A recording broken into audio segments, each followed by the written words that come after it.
materi saya gitu ya.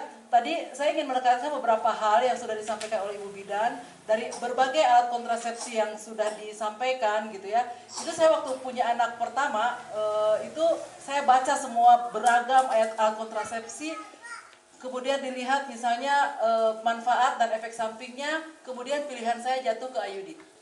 Karena memang benar ya IUD itu praktis ekonomis. Saya baru tahu yang berkumisnya ya. Kenapa saya jatuh pilihannya ke IUD? Karena begini, kan saya menyusui. Jadi kalau minum pil itu ada pengaruh hormonal ke air susu, kasihan anak saya.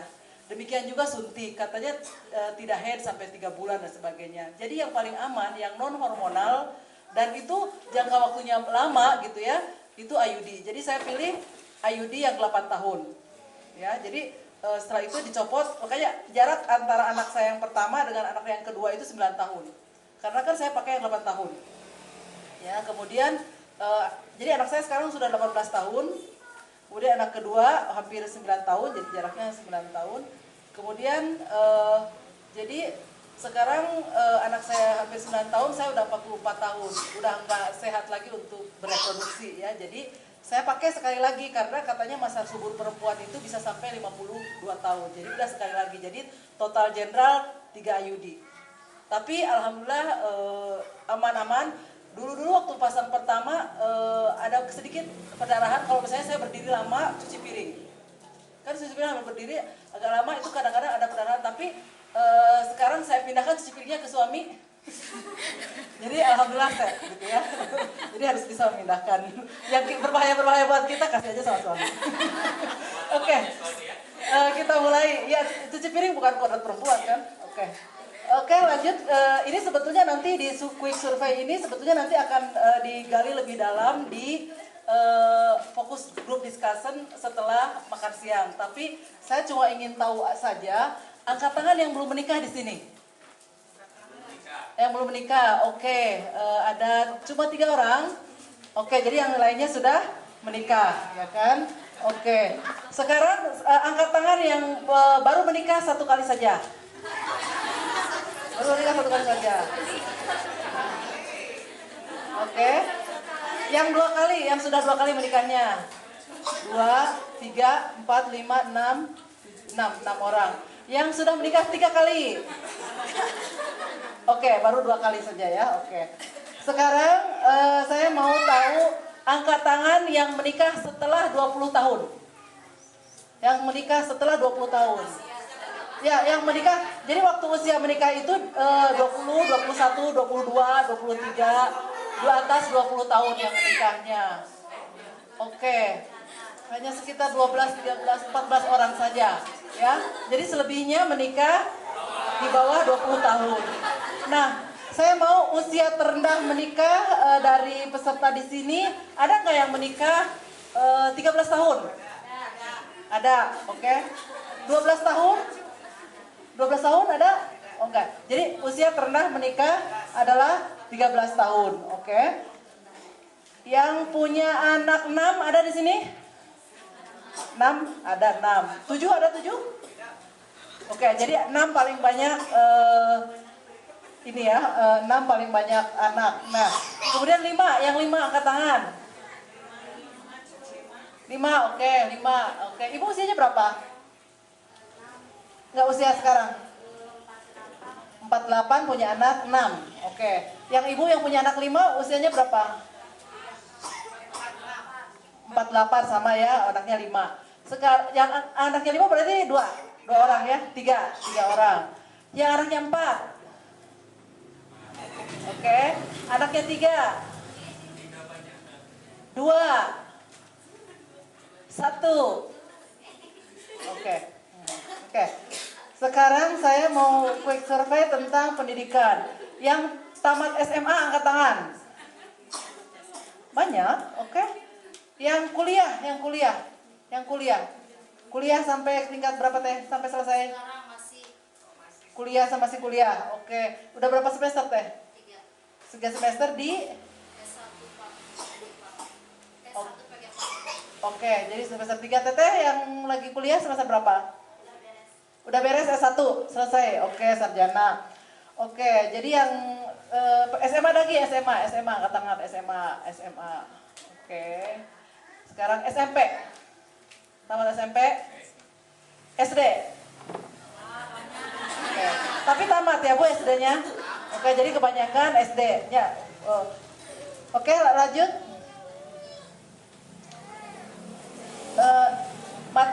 Jadi campur ya Bu, Sunda sareng Indonesia. Jadi tapi saya tuh lebih lancar bahasa Indonesia, jadi punten pilih-pilih kasar pami Sunda mah. Janten, jadi salami iya. Jadi kenapa kita harus mengetahui hak-hak reproduksi gitu ya? Hak. Jadi saya tekankan kepada hak itu karena selama ini perempuan itu selalu yang ditekankan di pengajian ibu-ibu dan lain sebagainya, perempuan itu selalu ditekankan kewajibannya. Nah, perempuan itu misalnya harus melayani suami, harus ngurus anak, harus bersih-bersih rumah, harus. Ya. Nah, sekarang yang beda dari yang biasanya, hari ini saya ingin mengenalkan tentang hak. Ya, jadi karena dalam Islam itu antara kewajiban dan hak harus seimbang. Nggak bisa misalnya suami dapatnya hak terus gitu ya, perempuan dapatnya kewajiban terus, itu jomplang, ya jomplang. Jadi bagusnya seimbang. Jadi dengan taunya hak, jadi kita bisa memperjuangkan supaya kita dapat hak itu. Tapi tanpa melupakan kewajiban, karena antara suami istri itu ada hak dan kewajiban. Lanjut. Janten iya Bu, diantawis hak-hak reproduksi perempuan ya. Anu kahiji nyaeta milih pasangan. Anu kedua, langki Bu ditekankan atau diajarkan tentang bahwa ibu-ibu berhak menikmati hubungan seksual. Kalau selama ini selalu ditekankannya, pokoknya melayani. Mau enak mau enggak, pokoknya melayani, ya kan? Kemudian memiliki keturunan. Biasanya kan di kita secara sosial masyarakat itu selalu menghendaki kalau kita sudah menikah tuh langsung hamil. Jadi kalau misalnya kita jalan kaki gitu ya habis menikah, udah isi belum? Aduh, sampai saya juga sampai ketika habis menikah gitu ya, orang tuh selalu bertanya udah isi belum, maksudnya udah hamil belum. Sehingga itu tuh kadang-kadang kalau di desa mahnya basa-basi, pami pendak meureun anu nyariosna teh teu mikir-mikir acan. Tapi karena sudah budaya aja, kalau sudah menikah biasanya punya anak. Nanti kalau misalnya sudah menikah tidak punya anak, nanti diomongin gabung teu gaduh putra. Jadi eta teh disangkina teh jelek. Padahal tidak jadi pernikahan itu tujuannya itu untuk mendapatkan kebahagiaan dan memiliki anak bisa menambah kebahagiaan tapi juga bisa bikin repot. Itu yang jarang dipikirkan oleh masyarakat kita gitu ya. Kemudian menentukan kehamilan. Nah, saya mau tanya nih, ibu-ibu waktu kalau melihat hak-hak yang sudah dibaca oleh ibu-ibu waktu di sini, siapa yang menikah atas pilihan sendiri? Angkat tangan. Bagus, banyak. Yang dijodohkan, masih ada nggak yang dijodohkan? Oh masih, sedikit tapi ya. Oke. Tapi sebetulnya ibu-ibu punya hak untuk menentukan siapa pasangan kita, karena kita nanti kan yang hidup dengan pasangan itu kan kita ya. Oke. Kemudian ibu-ibu ketika sudah menikah merasa badan ini milik suami atau milik kita sendiri? Oh, milik suami. Jadi dengan menikah badan kita adalah milik suami gitu ya. Nah itu memang pemahaman mayoritas. Tapi sebetulnya badan kita tetap milik kita walaupun kita sudah menikah. Menikah itu hanya menghalalkan hubungan suami istri. Jadi jika kontrak, ngontrak bumi hak pakai, bukan hak milik. Sehingga kalau misalnya sudah merasa tidak cocok lagi, kayaknya nih nggak bisa nih hidup bareng gitu, nggak bisa diteruskan. Batal kontraknya ya sudah, tidak punya hak pakai lagi. Jadi cuma hak pakai lah Bu, ya, bukan hak milik. Ya, tapi di sini bukan berarti saya ingin menganjurkan perceraian. Justru saya ingin rumah tangga ibu-ibu dan bapak-bapak itu kalau bisa seumur hidup satu pasangan saja. Karena ini masalah kesehatan juga Bu. Jadi gini, vagina kita itu rentan terhadap bakteri yang datang dari luar. Jadi ketika misalnya kita berhubungan suami istri dengan suami saja, itu sperma itu barang asing di vagina kita. Sehingga kalau misalnya kita secara seksual aktif, makanya disarankan untuk pap smear setiap tahun untuk mendeteksi secara lebih dini apakah kita ada kemungkinan kanker. Itu karena vagina itu adalah begitu rentan. Tapi karena misalnya, berapa sih Bu pos pap smear itu? Mahalnya itu berapa? Wah, sampai di atas 1 juta? Oh, mahal sekali ya? Kalau ada program itu gimana itu puskesmas yang sampai 100 orang itu pap gratis. Wah, Ya, tapi kalau ada program oke. dia dari provinsi. Jadi kita program. Jadi memang awalnya hanya tugas aja ya pengen gitu ya bisa mahal ya sudah tugas. Kali sebetulnya ingin mendapatkan misalnya dana untuk bisa pap smear gratis, tapi untuk dana kegiatan ini belum memungkinkan. Tapi kan nanti siang ada Ibu Bupati, nanti kita harewosan lah. Semoga saja program selanjutnya bisa kita untuk akses ke pap smear. Saya tidak kira sampai semahal itu karena saya sebagai dosen UIN suka dikasih fasilitas pap smear gratis juga dari kampus gitu.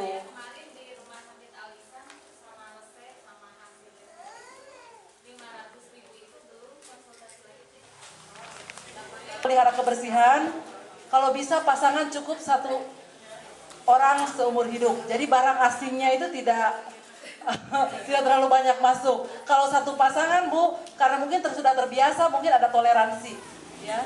Mungkin ada toleransi. Semoga aja ibu-ibu sehat ya dengan 1 pasangan. Tapi kalau misalnya 2 dan selebihnya itu semoga saja ibu sehat lah. Tapi setidaknya kita tahu bahwa begitu rentannya vagina kita terhadap kemungkinan cancer ya, karena tetangga saya itu kanker rahim itu masih muda 33 tahun tuh meninggal dalam waktu beberapa bulan saja gitu ya, jadi sangat-sangat mematikan gitu ya. Kemudian ini saya tekankan misalnya memiliki keturunan, itu sebetulnya hak Bu. Ibu-ibu sudah dibekali oleh Allah itu alat reproduksi, tapi bukan berarti wajib bagi ibu harus beranak. Jadi itu hak ibu untuk menentukan apakah mau punya anak berapa, kapan mau hamil, ibu sendiri yang punya badan. Kalau tadi ibu-ibu mengatakan ketika sudah menikah, tubuh milik suami. Enggak. Tubuh tetap milik ibu sendiri, hak-hak pakai, ya. Jadi tetap milik ibu. Kalau misalnya badan ibu milik bapak, berarti dosa yang ibu lakukan milik bapak juga. Tapi kan dalam Islam tidak, wala taziru waziratu wizra ukhra. Ya kan, bahwa seseorang itu hanya bertanggung jawab kepada apa yang diperbuatnya. Kalau badan ibu-ibu itu milik bapak, dosanya, pahalanya milik bapak. Tapi tidak dalam Islam, semua dijudge individually, jadi secara individu. Ya, secara kita menikah bukan berarti memindahkan kepemilikan badan kepada suami, tidak. Hanya akses, membolehkan hubungan suami istri saja. Badan tetap milik ibu, ya. Kemudian ya itu karena badan milik ibu itulah maka ibu berhak kapan misalnya menentukan kehamilan dan boleh menggunakan kontrasepsi. Kadang-kadang ada yang misalnya menghormati banget suami, Pak ibu mau pakai IUD. Oh jangan nanti kayak bisa terlukai itunya katanya. Oh tidak terlukai ya Bu ya, cuma kubisnya aja kadang-kadang tapi tidak. Ya jadi aman itu sudah diteliti sedemikian rupa supaya bisa memproteksi, melindungi dan bisa memberikan kenyamanan juga gitu ya. Memang sih tidak nyaman waktu memasukkannya gitu ya. Tapi itu untuk 8 tahun misalnya yang saya pakai gitu ya. Jadi ibu-ibu bisa menentukan kapan hamil, kapan tidak hamil. Karena tahu hak ini, jadi sekarang ti ayeuna ibu tos tiasa nyarios suami ka bapak. Oh yang ngangge iya, bapak Dalim, sok atuh bapak ada di vasektomi. Mun anjeunna ngelarang kita, dia hanya nggak mau KB ya kan? Sok wae teu hubungan. Ya kan? Jadi ada ini apa namanya, ada semacam bargaining gitu ya, ulah KB nggak mau melarang istri, hubungan mau, tapi nanti yang hamil kita, ya kan? Kita yang nanggung. Kalau masih mending dia mau ngurus anak, membersihkan, maksudnya nyuci bajunya, ya kan? Kemudian merawat anak. Merawat anak itu merupakan hak yang selalu sebetulnya diwajibkan kepada perempuan. Sebetulnya ini mungkin pada kasus perceraian di mana kalau misalnya mungkin di Indonesia mah lebih tidak dibilang hak juga, para bapak teh lamun sudah menceraikan teh udah aja ninggalin. ininya teh nempel nanti anak nanti ke ibu. Nah ini mah di kasus-kasus ini mungkin di kasus-kasus yang perebutan anak. Ya kalau ada kasus misalnya sama-sama suami istri kaya kemudian berebutan anak gitu ya. Jadi ibu berhak merawat anaknya. Tapi ini bukan untuk kepada orang-orang yang kira-kira suami ninggalin aja gitu ya, anak ditinggalkan oleh sarang istri gitu ya. Terutama dalam kasus misalnya perceraian. Cuti reproduksi. Maksana naon eta teh cuti reproduksi? Maksana teh kita pami sedang head itu cuti dari melayani suami. Tidak boleh kita berhubungan seksual saat head, terus saat nifas, ya kan 40 hari setelah melahirkan. Kemudian ini mah pakai tanda tanya Bu, menceraikan pasangan. Ini adalah abghadul halali indallah at-thalaq ya. Jadi ini justru yang paling jadi halal tapi dibenci. Jadi semoga saja kita yang sudah tidak apa-apa, tapi semoga kita bisa menjaga keharmonisan rumah tangga supaya terhindar dari perceraian. Tapi kalau misalnya suamina celepeng, tara nganafkahan di bumi, tara bebersih gitunya, tara ngasuh barudak, pokoknya mah celepeng we nya. Teu naon lamun tos teu cocok deui mah cerai tidak apa-apa ya. Oke. Lanjut teh. Ini dokter Marcel gak tahu celepeng itu pokoknya pika sebelun. Naon pika sebelun teh pokoknya menyebalkan gitu ya, udah tidak ada kontribusi, ngahesekeun gitu ya. Mending lamun ngahesekeun hungkul nyiksa, aduh eta mah. Teu aya ampun. Ya, teu aya ampun. Jadi abdi seneng ngadangu ibu-ibu ternyata di sini tidak ada. Jadi tidak banyak yang korban kawin paksa. Jadi lebih menikah itu karena pilihan sendiri. Jadi hak ini memilih pasangan ini ditekankan untuk mengimbangi praktek kawin paksa atau perjodohan yang dibuat oleh orang tua tanpa persetujuan anak. Karena dulu zaman-zaman di Sunda mah nyebut di tahun 70-an kapengker upami nikah teh sok dijodohkeun teh masih mending muntos kenal. Itu teh aya istilah misalnya kawin gantung, ibu-ibu dan bapak-bapak maksudnya tuh masih di dalam kehamilan gitu ya udah dijodohkeun, ini nanti anak saya ke anak ente ya dinikahkan. Kayak gitu. Jadi dulu tahun 70-an ke belakang urusan nikah itu urusan orang tua, bukan urusan anak. Nah, setelah 70-an ke sini baru nikah itu urusan anak. Tapi ternyata masih ada juga di sini yang dijodohkan gitu ya. Oke, lanjut. Nah, ini ditekankan untuk menikmati banyaknya penekanan tentang kewajiban istri melayani kebutuhan seksual suami gitu ya. Padahal ditegaskan dalam surat Al-Baqarah ayat 187, mangga teh lanjut. Ini bahwa di sini saya tekankan hunna libasul lakum wa antum libasul lahunna. Jadi perempuan itu merupakan pakaian bagi suami, suami merupakan pakaian bagi istri. Dan ini adalah dalam hubungan seksual. Jadi kalau di masyarakat kita diimajinkan bahwa hanya laki-laki yang butuh perempuan, perempuan saja yang seksi. Ternyata kalau dalam Al-Quran bisa laki-laki seksi di depan perempuan juga. Perempuan juga bisa butuh seks. Hanya di budaya kita tuh dibikin malu perempuan seolah-olah ingin laki-laki. Tapi Al-Quran mengakui di sini kan uhilla lakum lailatas siyami rafatu ila nisaikum. Jadi dihalalkan untuk berhubungan seks pada malam hari di bulan Ramadan karena pada dasarnya suami dan istri itu saling membutuhkan secara seksual. Saling itu istri bisa butuh suami, suami bisa butuh istri. Hak. Oke ya, lanjut.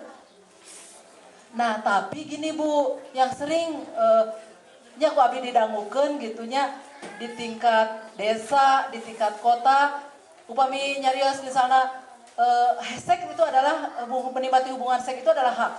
Terus jadi artinya apa? Jadi kalau misalnya kita memandang hubungan seksual itu adalah hak, itu artinya kita bisa meminta ketika kita menginginkan.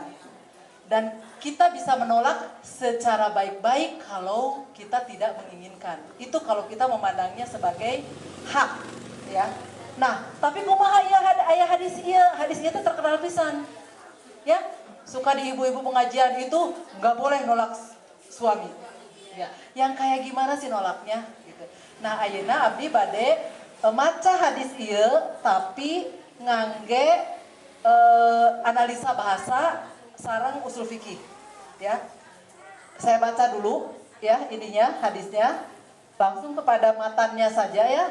Jadi idza da'a ar-rajulu imra'atahu ila firashihi fa'abat fabata ghadbadan 'alaiha la'anat hal malaika hatta tusbiha. Ieu pamili diterjemahkeun karena bahasa Indonesia, apabila seorang suami mengajak istrinya ke ranjangnya, maksudnya untuk berhubungan suami istri, kemudian istrinya itu menolak, dan itu membuat suaminya marah kepada istrinya, maka istrinya itu dilaknat malaikat sampai subuh. Nah ini biasanya hadis ieu teh diangge kangge ngalarang istri ulah nolak suami. Ayeuna abdi bade masihan terang kumaha maca hadis ini secara seimbang dengan analisa bahasa. Ya. Pertama, da'a, idza da'a. Da'a itu artinya secara bahasa ngajak dengan baik-baik. Ya kan, ud'u ila sabili rabbika bil hikmati wal mau'izatil hasanah, kan Al-Qur'an tuh bilang begitu, makanya ajaklah gitu ya. Ajak dengan baik-baik. Jadi da'a, kata da'a dalam Al-Qur'an itu adalah mengajak dengan baik-baik. Mengajak dengan baik-baik, misalnya suami mengajak dengan baik-baik kepada istrinya. Misalnya siang hari dia nyuciin piring, nyuciin baju, supaya istrinya itu gak terlalu capek gitu kan. Mau masakin gitu kan, ngasih uang, oleh-oleh. Itu mengajak dengan baik-baik. Kemudian merayu, langsung tidak mesti dengan perkataan ya, dengan mengajak itu ya kan. Malamnya mengajak berhubungan seksual dengan baik-baik. Ya, dengan baik-baik, cara baik sekali. Tapi apa yang terjadi pada istrinya? Fa'abat. Nah, kata abad itu dalam Al-Quran misalnya digunakan dalam bagaimana setan berperilaku kepada Allah ketika disuruh sujud kepada Adam. Aba wastakbaru. Dia menolak dengan penuh arogansi. Jadi aba itu artinya menolak dengan penuh kekasaran. Jadi sudah diajak baik-baik, ditolak dengan kasar. Nah itu yang gak boleh. Ya, itu yang nggak boleh, ya.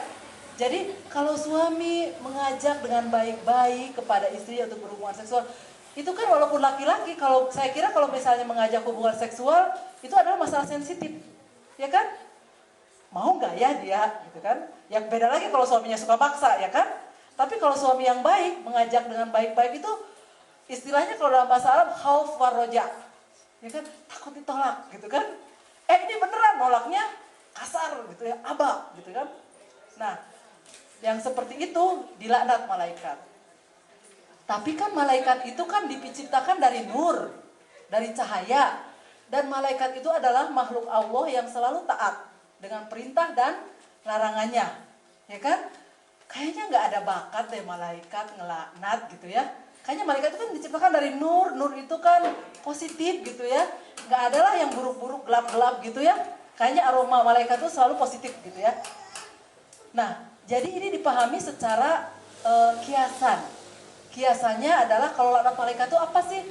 Ketidaknyamanan, rasa tidak enak antara suami istri. Karena bagaimanapun juga si bapak jadi nggak nyaman hatinya ya, udah ingin ditolaknya kasar gitu. Jadi ketidaknyamanan itu sampai subuh. Kenapa sampai subuh? Karena subuh itu bukan waktunya berhubungan suami istri, tapi waktunya sholat. Ya, itu analisa bahasa yang mungkin jarang dipelajari di pengajian ibu-ibu ataupun bapak-bapak yang lebih menekankan bahwa ada hadis loh. Kamu nggak boleh nolak kalau misalnya diajak hubungan. Ya kan, nanti dilaknat malaikat. Nah ibu-ibu tuh di mana-mana pokoknya saya temui, kan nggak boleh bu menolak hubungan suami kepada suami, selalu ayatnya ini dipakai. Nah, ada satu lagi untuk memahami ini adalah dengan kaidah usul fikih, ya, yaitu namanya dilalatud dilalah. Dilalatud dilalah itu adalah kalau hukum itu diberikan kepada satu jenis kelamin, maka dia berlaku pada jenis kelamin pada kasus yang sama. Artinya, jika seorang istri mengajak suami dengan cara baik-baik untuk berhubungan suami istri, kemudian suami menolak dengan cara yang kasar, maka akan timbul juga ketidaknyamanan antara suami istri tersebut sampai subuh.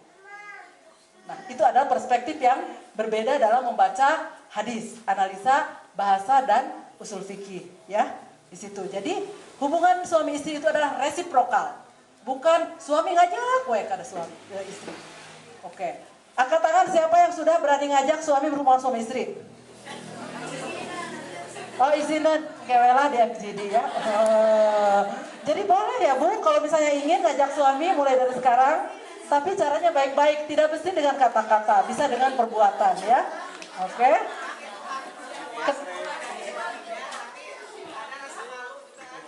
Karena kita perempuan dikonstruksi untuk malu. Ya, dikonstruksi untuk malu. Sekarang nggak usah malu-malu Bu. Mungkin suaminya akan senang diajak. Wah, ada apa ini? Ya, karena Al-Quran mengatakan kunna libasul lakum wa antum libasul lahunna. Ya, oke lanjut. Jadi ini ya pemahaman umum bahwa seorang istri itu tidak boleh menolak suami ketika mengajak berhubungan seks. Itu pemahaman umum. Lanjut. Ini sudah saya terangkan. Lanjut. Nah sekarang ada dua hadis lain yang juga suka dikutip untuk menekankan betapa harusnya istri itu harus melayani suami kapanpun, dimanapun. Ya kan? Ini hadisnya saya bacakan. Idza rajulu da'a zaujatahu li hajatihi falta'tihi wa in kanat 'ala tanawwur. Ya, ini ya matanya ya, saya langsung baca. Jadi saya terjemahkan dalam bahasa Indonesia, apabila seorang suami mengajak istrinya untuk memenuhi hajatnya, maka hendaknya istri itu datang pada suami walaupun dia itu lagi ditungku. Kalau tanawur itu adalah kalau di Arab itu tungku untuk bikin roti. Maksudnya lagi masak, mungkin lagi oseng-oseng, kakara minyak, sarang bawangnya punya di oseng-oseng, barengan sayur, cek si bapak teh, "Bu, hoyong," cenah. Eta teh cek hadis ieu mah matikan kompor, pasti mending sekarang kompor gas kan cetek gitu. Karek kapungkur makan mah hawu da satala gitu. Jadi meureun si katel teh kedah dikahandapkeun heula nya. Cenah saking kedahna eta ibu-ibu dipanggil ku bapana tos hoyong gitunya masih ieu ge kedah ka bubur ti buburanjak. Nah eta versi hadis ieu. Tapi ternyata ada satu versi hadis yang sama senada dengan ini tapi jarang dipopulerkan. Ya. Jadi yang ini adalah hadis Turmudi di dalam hadis 1193. Ternyata ada versi lain yang kurang dipopulerkan. Jadi hadis-hadis yang memihak perempuan itu kadang-kadang kurang dipopulerkan. Ya, karena ulama yang banyak berceramahnya juga laki-laki. Seneng dong kalau dilayani kapan saja, di mana saja. Nah, kalau versi hadis ini gini. Idza arada ahadukum min imro'atihi hajatan falyatiha walau kanat ala tanawurin. Artinya gini, jika seseorang di antara kamu memiliki hajat kepada istrinya, maksudnya ingin berhubungan seksual, maka hendaklah laki-laki itu mendatangi istrinya. Walaupun istrinya itu sedang ditunggu untuk lagi masak. Ya, jadi yang di sini falyatiha, kalau yang di atas falta'tihi, itu bisa membuat beda. Karena falyatiha, maka si laki-laki itu harus datang padanya. Maksudnya begini, ini misalnya laki-laki itu sedang lagi di Saudi, lagi di Bogor, lagi di mana, tiba-tiba dia lagi punya hajat nih, pulang aja, datangi istrinya. Jangan jajan di luar maksudnya. Dia harus setia hanya kepada istrinya. Itu versi hadis yang sebetulnya nadanya hampir sama, tapi karena sedikit beda redaksi, implikasinya benten. Benten kan Bu? Si istri harus tergopoh-gopoh datang pada suami, dengan suami dan sedang dimanapun, misalnya rujuk jalan di kota manapun, tiba-tiba ingin datangi istrinya. Jangan yang lain. Jangan yang di sisi jalan. Jangan yang di hotel. Ya. Falyatiha, walaupun, jadi datangi istrinya walaupun istrinya itu ya lagi di Pengorengan. Kalau kebetulan misalnya lagi depan rumah, dekat gitu. Tapi kalau tidak berarti tahan. Ya kan? Lanjut. Jadi ada dua versi. Sayangnya yang bawah kurang dipopulerkan. Sekarang saya beritahu ya. Karena kebetulan yang memberitahu perempuan. Ya. Jadi kemudian tapi kan kita di masyarakat kita ini sudah dibudayakan kita tuh harus taat suami, dan banyak misalnya ayat-ayat yang digunakan, hadis-hadis yang digunakan kangge ngadukung bahwa istri itu harus taat suami. Ieu diantawisna dongeng ataupun sudah dianggap hadis yang saya dengar sih dari salah satu ulama yang di kasetnya siapa yang terkenal itu, tapi saya sering dengar juga di pengajian tentang cerita ada misalnya seorang istri ditinggal suaminya berperang, ibu tong keluar buminya sampai meh abdi dongkap. Udah sering ya Bu ya dengar. Terus cenage si waktu suami teu aya teh si ibu diketok pantona, ibu bapak ibu teh teu damang. Si ibu teh aduh punten caroge abdi teu acan ka dieu. Jadi abdi moal tiasa keluar rompok kumargi caroge abdi miwarang abdi dirompok wae saurna teh. Terus tilu kali anu katilu kali nama aya naon ya jigana aya perhatian keluar. Terus anu katilu kali mah cenah bapana teh tos tilar dunya. Ya si istri itu sedih gitu ya. Terus setelah suaminya datang baru mengadu kepada Nabi ya. Lanjut. Ya, setelah suaminya kembali, si istri menceritakan kepada Rasulullah dan kemudian Rasulullah meresponi katanya, karena ku kataatan istrina, maka orang tuana masuk surga. Abdi nyebat hadis karena abdi belum menemukan hadis ini ya, cerita-cerita. Jadi ini sering digunakan untuk mendukung perempuan itu harus taat sama suami, baiknya tinggal di rumah saja, ya kan? Oke, lanjut. Nah, ini adalah pembacaan ngabaca hadis ieu dengan cara yang berbeda dengan mayoritas, ya. Jadi Nabi itu kan seorang yang bijak. Ketika seorang peristri sedih tetiasa nungkulan ramana tedamang, ramana pupus. Masa dia ngadu kepada Nabi, ya Nabi begitu kejadiannya. Terus kalau Nabi bukan seorang yang bijak, mungkin begini, kamu mah tolol, kenapa kamu gak menengok orang tuamu saja? Kamu kan harus berbakti kepada orang tua. Tapi Rasul adalah seorang yang bijak. Ketika dia mengadu dengan sedihnya, dengan kebijakannya, dia menghibur. Supaya si istri eta teh teu sedih. Ibu, karena ibu sudah bertaat kepada suami, maka bapak ibu masuk surga. Sebetulnya mah eta teh hadis eta teh lamun dicocokkeun dina Al-Qur'an wala taziru waziratu wizra ukhra tepat tos ngena, karena seorang itu masuk surga atau neraka lebih ditentukan kepada amalnya sendiri, ya. Tapi memang anak bisa berperan dalam jadi kirim doa, ya kan, awaladun solihun yad'ulahu itu kan. Jadi ada peran doa anak untuk orang tua, ya kan, seperti itu.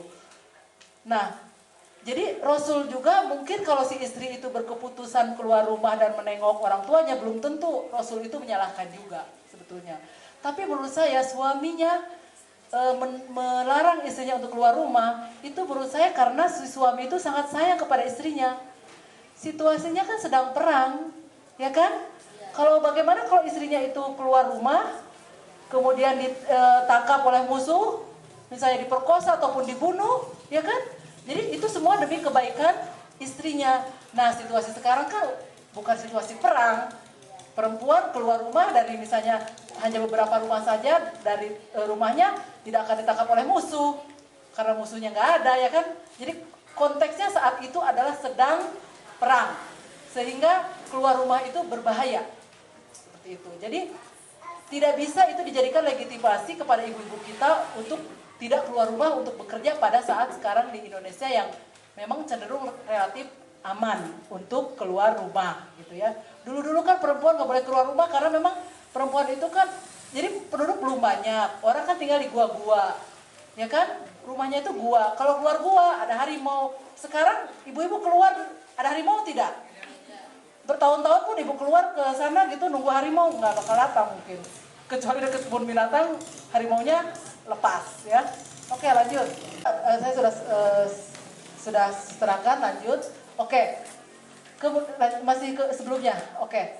Kemudian ada ayat Al-Qur'an yang sering kali digunakan untuk bahwa kita tuh harus tunduk sama suami karena suami adalah pemimpin, ya. Berapa menit lagi sih, Teh? Bikin cepet. Tanya jawab 10 menit lagi, oke masih ada. Oke, masih ada waktu. Jadi gini, ayat Al-Quran, jadi saya selalu ingin bisa memberikan sesuatu yang berbeda. Tadi membaca hadis secara berbeda, sekarang membaca Al-Quran secara berbeda. Ayat ini seringkali dijadikan legitimasi untuk mendukung bahwa laki-laki adalah pemimpin perempuan. Jadi harus ditaati, ya, harus ditaati gitu ya. Nah, sekarang saya akan memberitahukan cara membaca ayat ini dengan cara yang berbeda. Ya. Oke? Saya bacakan ar-rijalu qawwamuna 'alan nisa bima faddalallahu ba'dhum 'ala ba'din wa bima anfaqu min amwalihim. Di antaranya yang diungkapkan oleh Profesor Nasaruddin Umar. Siapa yang kenal Profesor Nasaruddin Umar? Ada yang kenal? Jadi beliau itu sekarang adalah Wakil Menteri Agama. Ya. Oke, lanjut. Ya. Jadi menurut Profesor Nasaruddin Umar itu, jadi dia tuh meneliti disertasi S3-nya di UIN Jakarta, dia meneliti kata-kata yang ada atau digunakan di dalam Al-Quran. Ya. Jadi menurut beliau, kalau misalnya Al-Quran itu merujuk kepada biologis, seks atau jenis kelamin, itu ngangge zakar atau unsa. Ibu-ibu tariasa bahasa Arab? Sakedik, tapi tiasa ya bahwa jadi upami biologis itu nganggena teh zakar, upami istri unsa. Tapi upami kangge peran, gender, saya pikir kalau tentang gender Sri sudah bisa ya. Peran ya, gender itu diantaranya peran. Itu Al-Qur'an nganggena teh rijal atau mar'ah atau nisa. Nah, anu diangge di dalam Quran surat An-Nisa anu tadi, surat An-Nisa ayat 34, itu rijal. Jadi peran. Nah, menurut Nasaruddin Umar, tidak semua zakar bisa menjadi rijal. Jadi yang berjenis kelaminnya laki-laki itu tidak semuanya bisa jadi rijal. Jadi apa itu rijal? Ya, Al-Quran menggunakannya bukan dengan kata adzakaru qawwamuna 'alan nisa, bukan, tapi ar-rijalu qawwamuna 'alan nisa. Jadi zakar tidak bisa menjadi otomatis menjadi rijal. Untuk menjadi rijal, seorang itu harus memenuhi 2 syarat yang disebutkan di dalam Al-Quran ayat 34, yaitu bima faddalallahu ba'duhum 'ala ba'din, yaitu memiliki keunggulan dibanding pasangannya. Keunggulan itu dalam bidang apa? Baik dalam pendidikan ataupun penghasilan. Ya. Yang kedua, menafkahkan sebagian penghasilannya untuk kepentingan keluarganya. Itulah rijal. Jadi, seorang rijal adalah 2 syarat. 1, dia memiliki keunggulan dibanding pasangannya. Yang kedua, menafkahkan sebagian hartanya. Jadi misalnya seorang laki-laki, dia punya gaji tinggi, punya penghasilan, belum jadi rijal kalau misalnya dia tidak menafkahkan hartanya itu untuk kepentingan keluarganya. Jadi harus dipenuhi secara mutlak dua-duanya. Nah, sekarang saya tanya nih kepada ibu-ibu, ada nggak laki-laki yang dalam kehidupan sehari-harinya tidak berpenghasilan, tidak menafkahi? Pernah nemu nggak? Nah, itu menurut Profesor Nasaruddin Umar, mereka adalah zakar. Dia laki-laki, tapi bukan rijal. Yang menjadi rijal itu harus punya 2 syarat. Ya, punya penghasilan, penghasilannya digunakan untuk menafkahi keluarganya.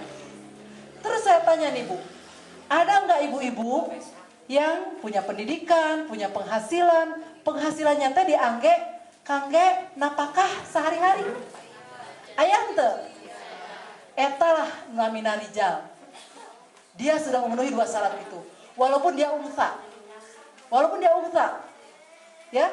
Jadi baik zakar ataupun unsa bisa menjadi rijal. Jadi zakar tidak bisa otomatis menjadi rijal kalau dia tidak memenuhi 2 syarat yang disebutkan dalam Quran surat An-Nisa ayat 34. Mungkin saya bisa balik lagi ke suratnya. Ya, lihat. Ar-rijalu qawwamuna 'alan nisa. Rijal qawwamun 'alan nisa, bukan zakar. Zakar itu adalah terlahir secara kodrati, berjenis kelamin laki-laki, punya penis. Itu zakar. Zakar itu penis. Zakar tidak bisa otomatis menjadi rijal.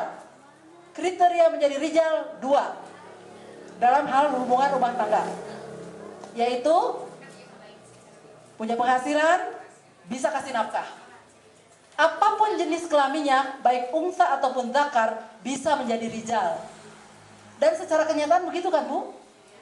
Seorang zakar, seorang laki-laki misalnya suami, karena misalnya ya tidak sebuah orang beruntung bisa punya penghasilan dan menafkahi.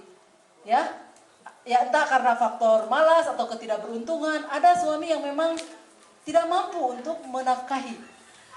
Ya, sehingga dia tetap menjadi zakar. Tapi ada karena misalnya usaha, seorang perempuan bisa berpendidikan, bisa punya nafkah, bisa dapat income, kemudian dia bisa menafkahi, maka dialah rijal. Dan rijal itu qawamun 'alan nisa. Qawam itu berasal dari kata qoma, mendirikan, pendiri, penegak rumah tangga. Ini memang diartikan banyak ya, ada murabi, ya kan? Murabi itu pendidik, pemimpin. Tapi saya lebih melihat qawam itu adalah penegak ekonomi rumah tangga. Kenapa? Karena saya punya pengalaman, misalnya saya punya tetangga saya itu suaminya itu kerja di developer bangunan rumah. 97 itu dia kena PHK. Ya, akhirnya untuk kehidupan sehari-hari dia suka kadang-kadang nyamper ke rumah saya, Bu mau beli gorden enggak? Ini saya dapat bagian dari developer gitu ya. Oke. The next day, hari berikutnya datang lagi, Bu mau beli toilet enggak? Ini saya dapat bagian dari. Jadi untuk hidup itu jual-jual barang. Akhirnya habis karena kebetulan istrinya itu ibu rumah tangga yang tidak berpenghasilan, sehingga ya jual-jual. Akhirnya semua yang diisi rumah itu toseep, diical, kantor Bumina. Nah, akhirnya Bumina diical. Jadi kan abdi tegaduh tetangga dari anu anjeunna teh ya. Itu hartosna bahwa sebuah rumah tangga tanpa pencari nafkah, tidak ada qawamnya, udah kolaps. Bergabunglah rumah tangga itu kepada rumah tangga misalnya orang tua istrinya atau orang tua suaminya. Jadi rijal adalah betul-betul yang memenuhi 2 syarat itu. Ya. Dan otomatis lah Bu, upami istri atanapi pamegat anu nganapkahan atanapi pendidikan langkung tinggi, ya kan? Itu pasti diakui atau tidak, dialah yang memimpin rumah tangga. Yang paling banyak bisa memutuskan dalam rumah tangga. Nah, dalam secara umum di masyarakat kita selalu saja dalam realitanya si istri itu menafkahi atau jadi kalaupun si istrinya menafkahi, selalu yang dianggap pemimpin itu adalah laki-lakinya. Tapi dengan pembacaan seperti Profesor Nasaruddin Umar, itu kita bisa melihat secara berbeda bahwa kita harus menghargai orang berdasarkan usaha dan kontribusinya, bukan sanes jenis kelamina. Karena kita berjenis kelamin laki-laki atau perempuan bukan pilihan kan, kodrat ya Bu. Kalau misalnya saya tahu dijadikan misalnya di masyarakat itu, kalau misalnya jadi perempuan itu harus cuci piring, harus cuci baju, harus ngurus anak, harus melayani suami, nggak boleh berpendidikan tinggi. Ya saya bisa nawar mungkin kalau bisa nawar kepada Allah, ya Allah saya mau jadi laki-laki aja lah, biar enak, dilayanin aja, boleh ini boleh itu, tapi tidak dilarang ini itu, nyaman gitu ya. Tapi menjadi laki-laki atau perempuan itu kodrat. Itu hanya yang kodrat. Tapi kalau menjadi rijal, itu bukan kodrat. Harus dicapai. Itulah kemahaadilan Allah. Menghargai orang atas usahanya. Bukan jenis kelaminnya. Inna allaha la yanzuru ila ajsamikum. Wala ila suwarikum. Walakin yanzuru ila qulubikum. Dan kolom hati itu ditentukan oleh usaha kita. Apakah hati kita mau baik, mau buruk gitu ya. Lanjut. Itu harus diusahakan. 1 menit lagi, oke. Lanjut. Lanjut. Oke, ini sudah. Oke, bahwa zakar tidak sama dengan rijal. Ya, sekarang sudah tahu bedanya ya, Bu? Kalau ada laki-laki butuh kang petengkreng, tegawe, tenaun, yang dilayanan. Dikasih tahu nih, ada ustadzah baru. Dikasih tahu kalau bapaknya cuma zakar. Jadi, tapi gini Bu, suami istri itu harus saling menghormati ya.